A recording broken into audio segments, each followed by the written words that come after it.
Hey there, I'm Nancy Norbeck, and I am here with this week's Creative Pep Talk. And this time I want to talk about being on your own side.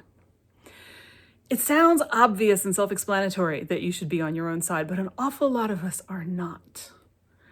An awful lot of us carry around all sorts of critical voices that we inherited from parents, teachers, siblings, sometimes even friends, that throw us off track.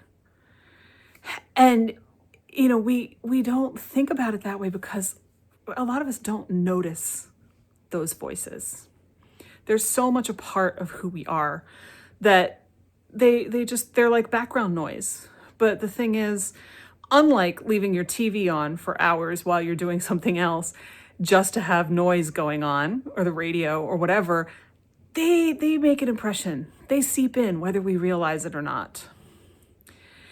And I'm building here a little bit on last week's pep talk, which was about keeping things to yourself to protect them. Because criticism is a part of our culture.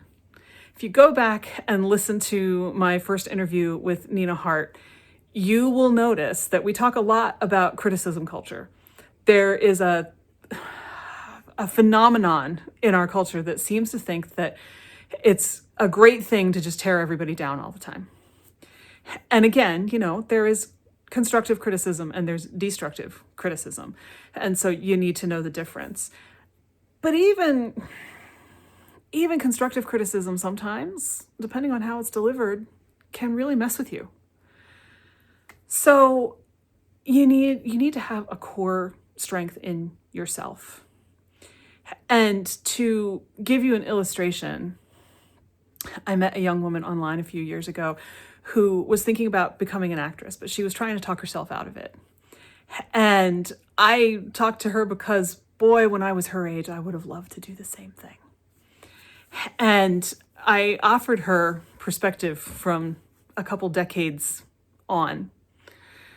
And I basically said, now is the time to do the thing that you love. Now is the time to go for it. You'll never have a better opportunity than right now. And ignore the people who tell you that you can't do it and that it's silly and whatever. Do not tell yourself those things for them. Those folks have it covered.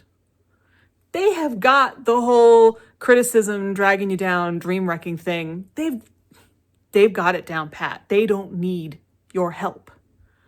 Your job is to do the thing that you feel called to do anyway.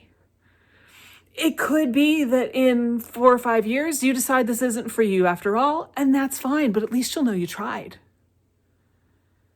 But if you help the people who are out to convince you now that you shouldn't do something that's calling to your heart, you're never going to get anywhere. You're doomed from the start. So be on your own side.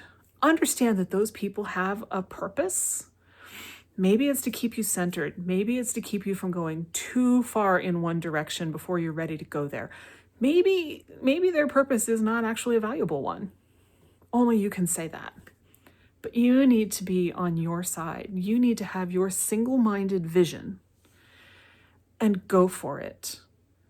If you fall flat on your face, you fall flat on your face.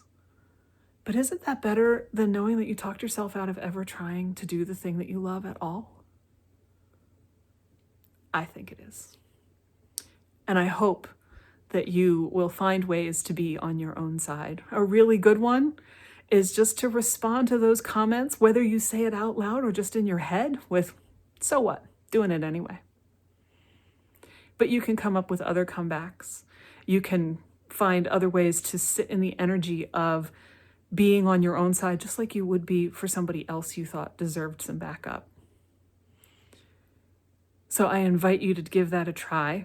Even if you're not doing something that might encounter a lot of criticism right now, it feels really good to practice feeling like you're on your own side. So I suggest doing it regardless.